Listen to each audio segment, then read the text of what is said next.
é alguma coisa que não pode ser mais dividida. Quando os gregos se debruçavam sobre a physis, sobre a natureza, alguns gregos diziam, não, existe assim, se você for dividindo a matéria até o extremo dela, você chega num ponto que você não consegue mais dividir. Esse ponto indivisível é o átomo. E os físicos começaram a pesquisar o átomo. Tinha-se a ideia de que o átomo era uma bolinha, uma bola de bilhar,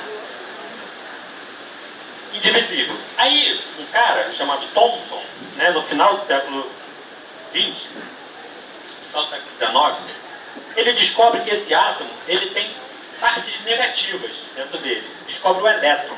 A gente não tem tempo de dizer como é que ele descobriu o elétron, mas ele descobre que o átomo tem partes negativas. Aí ele cria um modelo atômico em que o átomo é como se fosse um pudim, eles chamam de plum pudding, pudim de passas.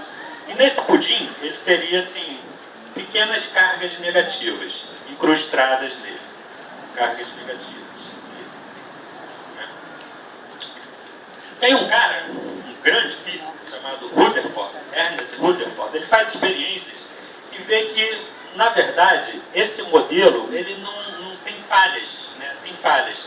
Porque ele faz uma experiência que é a seguinte, ele pega aqui uma fonte radioativa. Nessa época já se tinha descoberto a radioatividade, um casal, Pierre Curie e Marie Curie. A Marie Curie assim, é uma das maiores cientistas que já passaram por esse planeta. Marie Curie, para vocês terem uma ideia assim, da genialidade dela, ela foi a primeira mulher a ganhar um prêmio Nobel e, não satisfeita, depois ganhou outro prêmio Nobel. Ganhou 2 prêmios Nobel, Marie Curie, Madame Curie. Eu conheço só o Linus Pauling, ganhou 2 prêmios Nobel, mas ela ganhou 2 e era uma mulher num universo dominado pelos homens. Então, a Marie Curie e o Pierre Curie trabalharam com a radioatividade. Depois a Marie Curie morreu por decorrência dos estudos dela de radioatividade, morreu de câncer precocemente. Como é que era a experiência que o Rutherford fez? Ele pegou uma fonte radioativa que emitia partículas alfa. A partícula alfa é uma partícula menor do que o átomo. Ele falou, para estudar um átomo, eu preciso de alguma coisa menor do que o átomo para bombardear o átomo e quebrar o átomo. Aí ele pegou uma fonte radioativa que emitia partículas alfa em direção a uma folha de ouro muito, muito fina. E aqui um anteparo fluorescente, tipo uma placa fotográfica. Ele vê que quando as partículas alfa bombardeavam a folha de ouro, que tem átomos de ouro, essas partículas atravessavam facilmente. É que você assombrou, como assim? Está atravessando, como se a partícula atravessasse uma parede. Aí falou, então tem alguma coisa esquisita aqui. Talvez o átomo não seja essa bolinha de bilhar dura que junta com outra bolinha aqui e outra bolinha aqui para formar a matéria. Talvez o átomo seja um grande vazio. E aí ele tem uma ideia, olhando assim, pensando no sistema solar, que você tem o Sol e planetas orbitando em torno do Sol, ele vai fazer um modelo atômico assim, igual no sistema solar, onde você tem um núcleo extremamente denso, positivo, orbitado por elétrons negativos. Isso na época foi um absurdo para a física, assim, várias pessoas não concordaram com ele. E aí depois se junta ao Rutherford um dinamarquês incrível chamado Niels Bohr. Um dos maiores físicos do século XX. Assim.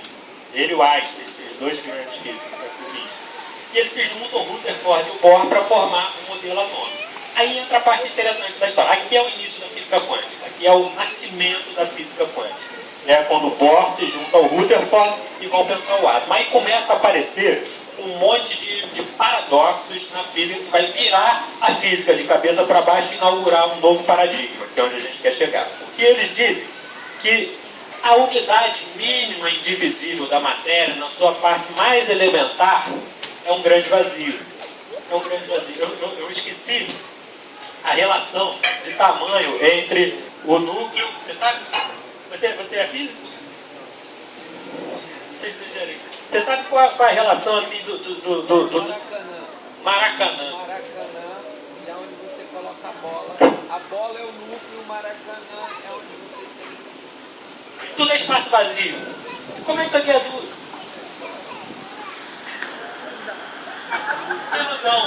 Ilusão. Então, começa a aparecer uma física aqui que vai contrariar a física clássica, né? E aí o Niels Bohr vai dizer que no mundo subatômico as leis da física clássica não têm validade. Não vale. Essa física newtoniana, quando você entra aqui no átomo, não vale de nada. A física subatômica, ela tem suas próprias leis, suas próprias regras. E as leis da física subatômica são completos disparates no macromundo. Então você tem agora duas físicas. Uma física das partículas subatômicas e uma física do mundo material, né? Uma física do micro e uma física do macro. A física que vai lidar com o macro ficou dominada pelo Einstein e a relatividade, que aí você vai estudar a gravidade, os corpos celestes, né? A física dos buracos negros, depois com Stephen Hawking, assim você tem a física do macro. E a física do micro é a física quântica, né? Então a relatividade puxando o tapete da física clássica para o mundo macro e a física quântica puxando o tapete da física clássica no mundo micro. Aí mais paradoxos começam a aparecer. Primeiro, desde que a matéria é ilusão, é tudo um grande vazio, né? Um grande vazio. Uma outra coisa que esses caras descobrem é que, então, aqui, ó, eu tenho um elétron.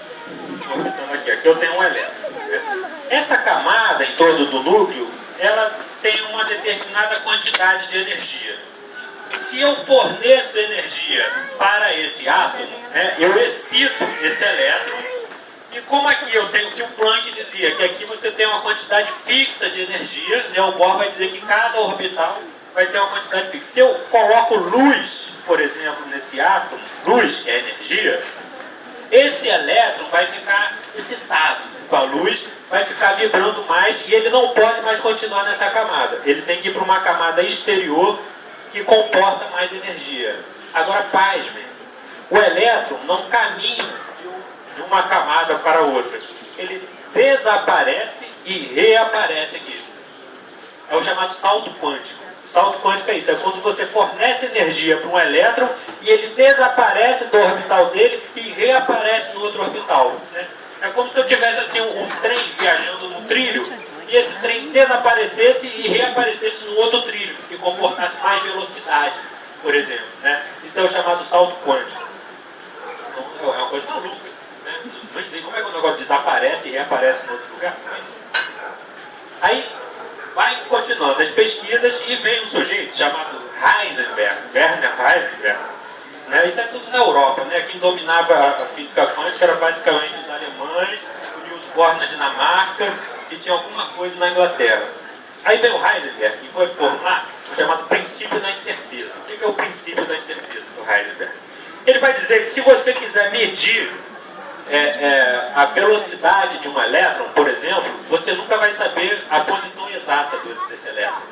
E se você quiser medir a posição desse elétron, você nunca vai medir a velocidade com precisão. Você nunca, em hipótese alguma, segundo o princípio da incerteza do Heisenberg, que hoje é aceito por todos os físicos quânticos como uma verdade, você nunca vai conseguir medir velocidade e posição do elétron ao mesmo tempo. Por quê? Porque para você conseguir enxergar alguma coisa, você precisa colocar luz nele, né? Então, se eu coloco luz nesse elétron para medir aonde ele está,